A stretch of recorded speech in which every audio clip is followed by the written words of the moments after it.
22 এইগুলোর প্রত্যেকটির একটি কিন্তু লজিক্যাল ব্যাখ্যা আছে। যেরকম ধরুন নাম্বার 1 অ্যাসোসিয়েটিভ, এই নাম্বারটা হচ্ছে লিডারশিপ, যে কোনো ইনোভেটিভ আইডিয়াস এবং টেকনোলজিক্যাল অ্যাচিভমেন্টস এবং পার্সোনাল গ্রোথ। এই নাম্বারটা কিন্তু নেম এবং ফেমের জন্য হাইলি অসপিশাস নাম্বার।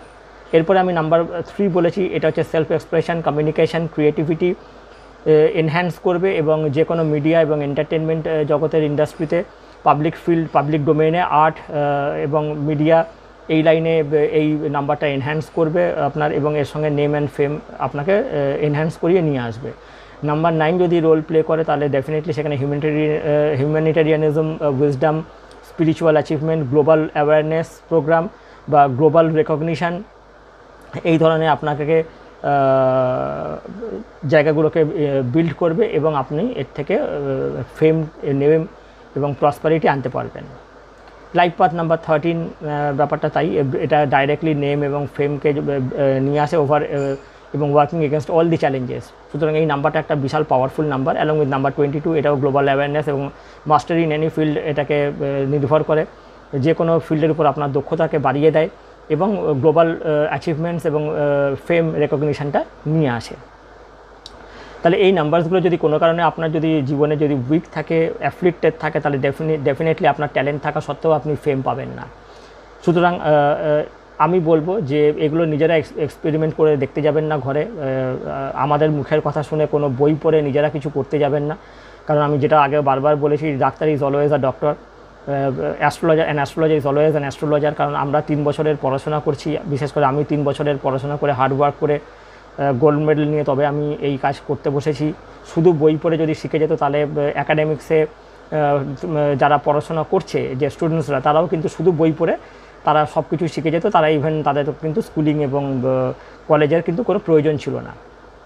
সেই জন্য আপনারা এটাকে এই সব শুনে, আমাদের কাছ থেকে শুনে অ্যাপ্লাই করতে যাবেন না, এটা খুবই বোকামির কাজ হবে এবং আপনারা জীবনে কিছু ভালো কিছু অ্যাচিভ করতে পারবেন না, বরঞ্চ আপনাদের ডাউনফলটাই হবে। তাই একজন রেকগনাইজড ভালো প্রফেশনাল অ্যাস্ট্রোলজারের কাছে যান, ওয়েল ভার্সড অ্যাস্ট্রোলজারের কাছে যান, গেলে পরে আপনার ডেফিনেটলি তারা এইটাকে আরও, যেহেতু তাদের এটা নিয়েই তাদের চর্চা, আপনাকে তারা ভালো রেজাল্ট দিতে পারবে।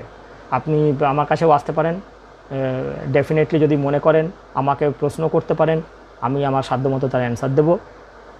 এরপরে আমরা যে ব্যাপারটা আমরা দেখব সেটা হচ্ছে চক্র, কুণ্ডলিনী চক্র। কুণ্ডলিনী চক্রের কোন জায়গা থেকে আমরা নেম অ্যান্ড ফেম এবং রেকগনিশন পেতে পারি, সেটা হচ্ছে বিশুদ্ধ চক্র একটা আছে, যেটাকে আমরা বলি থ্রোট চক্র। তাহলে এই থ্রোট চক্র থেকে আমরা যদি থ্রোট চক্রকে যদি আমরা ঠিকমতো অ্যাক্টিভেট করতে পারি, তাহলে ডেফিনেটলি এটা একটা ব্যালেন্সিং অ্যাক্টিভিটি এনহ্যান্স করে এবং ধরুন এটা personal leadership, recognition, communication skill, self expression, এই সব কিছুকে দেখাশোনা করে। সুতরাং এই চক্রটাকে যদি আমরা এনার্জাইজ করতে পারি, আমরা যদি হাইলি অ্যাক্টিভেট করতে পারি, তাহলে ডেফিনেটলি আমরা নেম ফেম পেতে পারি। আজ্ঞা চক্র আছে, যেটা হচ্ছে থার্ড আই চক্র, এই জায়গাটাতে এটাকেও যদি স্টিমুলেট করতে পারি, তো আমাদের ইনটিউশন পাওয়ার, আমাদের ইনসাইট, আমাদের পারসেপশান, আমাদের অ্যাওয়েকেনিং, এই সব কিছু আমাদের কিন্তু বদলে যেতে পারে এবং তার ফলে আমাদের কিন্তু ফেম কিন্তু আমরা খুব ভালোভাবে পেতে পারি এবং এটা একটা হাইটেন্ড অ্যাওয়ারনেস নেয় এবং ইনোভেটিভ আইডিয়াস আমাদেরকে ক্রিয়েট করে, যদি এই চক্রটাকে আমরা যদি হাইলি পাওয়ারফুল করতে পারি। এরপরে আছে এরপরে যেটা আছে সেটা হচ্ছে মণিপুর চক্র, যেটাকে বলে সোলার প্লেক্সাস।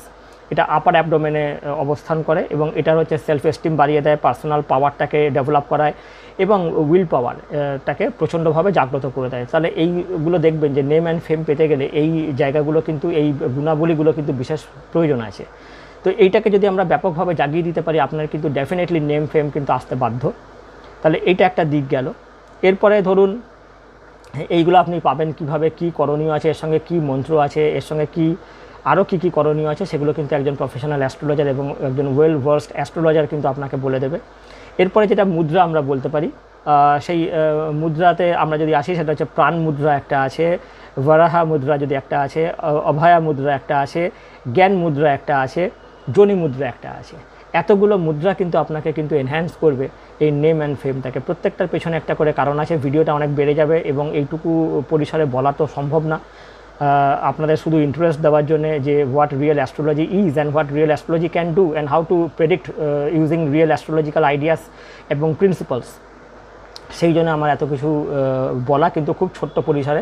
এইগুলো নিয়ে আলোচনা করতে গেলে, এক একটা বিষয় নিয়ে আলোচনা করতে গেলে, ধরুন চক্র নিয়ে আলোচনা করছি, মুদ্রা নিয়ে আলোচনা করছি, তাহলে এক একটা 3 ঘন্টা 4 ঘন্টার ক্লাস দিতে হবে, তাহলে মিনিমাম যদি একটুখানি আপনাদেরকে বোঝানো যায়। সুতরাং এইটাকে নিয়ে আর বাড়াচ্ছি না। আমি আবারও বললাম, মুদ্রার দিক থেকে হচ্ছে আমি যেটা দেখি সেটা হচ্ছে প্রাণা মুদ্রা, বরাহ মুদ্রা, অভয়া মুদ্রা, জ্ঞান মুদ্রা এবং যোনি মুদ্রা। তো এইগুলোকে করার বিশেষ বিধি আছে, সেইগুলোকে যদি মেনটেন করে যদি করা যায়, আপনি কিন্তু নেম ফেমটাকে আনতে পারবেন। এবং এরপরে যদি আমি বলতে চাই যে বার্থ চার্ট থেকে আমরা কীভাবে পেতে পারি। বার্থ চার্ট থেকে আমরা যে হাউসেসগুলো দেবো, ফার্স্ট যে মানে ব্যক্তি আমি নিজে, আমার পার্সোনালিটি, আমার হোল ট্রেড। 5th হাউস হচ্ছে নেম, প্রমোশন, সাকসেস, এবং 10th হাউস হচ্ছে কর্মা, এবং 11th হাউস হচ্ছে আমার অ্যাচিভমেন্টস। তাহলে এই এতগুলো হাউস যদি আমি দেখি এবং তার সঙ্গে যদি আমি দেখি সান, মুন এবং ভিনাস। সান হচ্ছে সব কিছুর কারক এবং নেম ফেমের হাইলি কারক গ্রহ, এবং হচ্ছে আপনার উইল পাওয়ার, এনার্জি, এই সব কিছুর কারক গ্রহ।